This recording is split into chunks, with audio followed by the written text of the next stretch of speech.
ರಾಜ್ಯ ಏನಾದ್ರು ಉದ್ಧಾರ ಆಗ್ಬೇಕು ಅಂದ್ರೆ ಈ ಕೆಟ್ಟ ಸರ್ಕಾರ ಬೀಳ್ಬೇಕು. ಟೋಟಲ್ ಆಗಿ ಪಾಪರಿಗೆ ತಳಿದಾರೆ. ಒಂದ್ ಕಡೆ ಸ್ಕ್ಯಾಮ್ಗಳು, ಇನ್ನೊಂದು ಕಡೆ ಜನರಿಗೆ 3 ಕಾಸಿನ ಅಭಿವೃದ್ಧಿ ಆಗ್ತಿಲ್ಲ. ಕಾಂಗ್ರೆಸ್ MLAಗಳನ್ನ ಆಫ್ತಿರ ಕಾಡೋ ಕೇಳಿ ಏನ್ ಕೆಲಸಗಳು ಆಗ್ತಿದ್ದಾರೆ.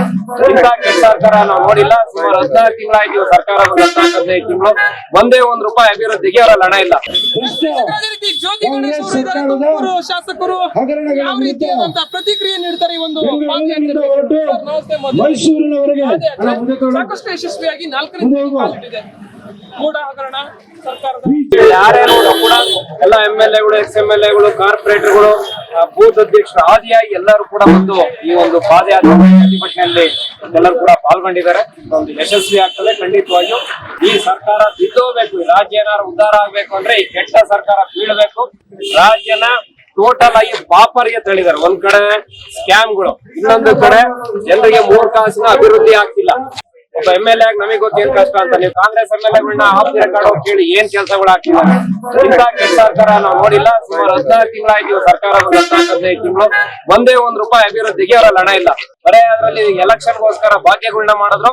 ಜನಗಳು ಕೂಡ ಮಕ್ಕಳ ಟೋಪಿ ಹಾಕಿದ್ರು. ಏನೋ ಪುಣ್ಯಕ್ಕೆ ಮಳೆ ಬಂದಿರೋದ್ರಿಂದ ಬದುಕೊಂಡಿದ್ದಾರೆ. ಇಲ್ಲ ಅಂದ್ರೆ ಆದ್ರೂ ಕೂಡ ದೊಡ್ಡ ಸಮಸ್ಯೆ ಆಗೋದು. ಇವತ್ತು ಅಭಿವೃದ್ಧಿ ಇಲ್ಲ, ಇನ್ನೊಂದು ಕಡೆ ಭ್ರಷ್ಟಾಚಾರ. ಎಲ್ಲದನ್ನು ಕೂಡ ಖಂಡಿತವಾಗಿಯೂ ಸರ್ಕಾರ ಇದ್ದೇ ಬೀಳ್ತದೆ. ಈ ಒಂದು ಪಾದಯಾತ್ರೆ ಏನಿದೆ ಖಂಡಿತವಾಗಿಯೂ ಈ ಒಂದು ಕಾಂಗ್ರೆಸ್ ಸರ್ಕಾರ ಪತನ ಆಗೋದಕ್ಕೆ ಇದು ಒಂದು ಖಂಡಿತವಾಗಿಯೂ ಈ ಒಂದು ಹೋರಾಟದಿಂದ ಆಗುತ್ತೆ. ನಾವು ಏನು ಕಾಂಗ್ರೆಸ್ ಸಿಎಂ ಈಗ ಸಿದ್ದರಾಮಯ್ಯನವರು ರಾಜೀನಾಮೆ ನೀಡಬೇಕು, ಹಾಗೆ ಕಾಂಗ್ರೆಸ್ ಸರ್ಕಾರ ಪತನವಾಗಬೇಕು ಅನ್ನುವಂತ ಒಂದಷ್ಟು ನಿರ್ದಿಷ್ಟ ಗುರಿಗಳನ್ನ ಇಟ್ಕೊಂಡು ಈ ಒಂದು ಪಾದಯಾತ್ರೆ ಮಾಡ್ತಾ ಇರುವಂತದ್ದು. ಆದ್ರೆ ಕಾಂಗ್ರೆಸ್ ನಾಯಕರು ಹೇಳ್ತಾ ಇರುವಂತದ್ದು ಇದು ಪಾಪದ ಯಾತ್ರೆ, ಬಿಜೆಪಿಯ ಪಾಪದ ಯಾತ್ರೆ. 4 ವರ್ಷ ಕಳೆದ 4 ವರ್ಷ ಮಾಡಿರುವಂತ ಭ್ರಷ್ಟಾಚಾರಕ್ಕೆ ಫಲವಾಗಿ ಅವರು ಈ ಒಂದು ಪಾದಯಾತ್ರೆ ಮಾಡ್ತಾ ಇದ್ದಾರೆ ಅಂತ ರಾಜಕೀಯವಾಗಿ ಹೇಳಲೇಬೇಕು, ಹೇಳ್ತಾ ಇದ್ದಾರೆ. ಮೊದಲು ಜನರಿಗೆ ಅಭಿವೃದ್ಧಿ ಏನಾಗ್ಬೇಕು ಅದ್ರ ಬಗ್ಗೆ ಅವ್ರು ಗಮನ ಕೊಡಿ ಅಂತ ನಾವು ಹೇಳಕ್ಕೆ. S fine. ಇನ್ನ ಪಾದಯಾತ್ರೆ ಸಾಕ್ಬರ್ತದೆ. 4 ದಿನ ಕಾಲಿಟ್ಟಿದೆ. ಸಾಕಷ್ಟು ಏನು ತಾವು ಹೆಜ್ಜೆ ಅಂತ ಆಗ್ತಾ ಇರೋದು. 7 ದಿನಕ್ಕೆ ಮೈಸೂರು ಬಂದಿಲ್ಲ. ನಿಮ್ಮ ನಿರೀಕ್ಷೆ ಗುರಿ ಮುಟ್ಟುವಂತಹ ನಿರೀಕ್ಷೆ ಇದೆ? ಖಂಡಿತವಾಗಿ ದಿವಸ ಬರ್ತಿರುವಂತ ಜನಸ್ತಂಭ ಯಾರನ್ನೂ ಬಾಡಿಗೆ ಕರ್ಕೊಂಡು ಬರೋಲ್ಲ. ಎಲ್ಲಾ ಲೀಡರ್ಗಳು ಬಂದ್ರು.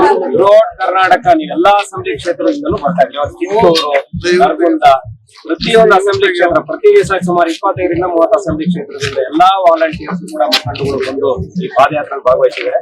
ಈ ಒಂದು ಪಾದಯಾತ್ರೆಯಿಂದ ಖಂಡಿತವಾಗಿಯೂ ರಾಜ್ಯದ ಜನತೆಗೆ ಒಳ್ಳೇದಾಗ್ತದೆ. ಈ ಒಂದು ಕೆಟ್ಟ ಸರ್ಕಾರ ತೊಲಗುತ್ತದೆ. Okay sir, thank you. Yes ವೀಕ್ಷಕರೇ, ಇದಿಷ್ಟು ಏನು ಜ್ಯೋತಿ ಗಣೇಶ್ ಅವರ ಮಾತು. ತುಮಕೂರು ಶಾಸಕರು ಸಾಕಷ್ಟು ಹುರುಪು ಹುಮ್ಮಸ್ಸಿನಿಂದ ಏನು ಬೆಳಗ್ಗೆ ಈಗಾಗಲೇ ಬಿಜೆಪಿ ಹಾಗೂ JDS ನಾಯಕರುಗಳು ಏನೋ ಈ ಒಂದು ಪಾದಯಾತ್ರೆಯಲ್ಲಿ ಹೆಜ್ಜೆ ಹಾಕ್ತಾ ಇರುವಂತದ್ದು.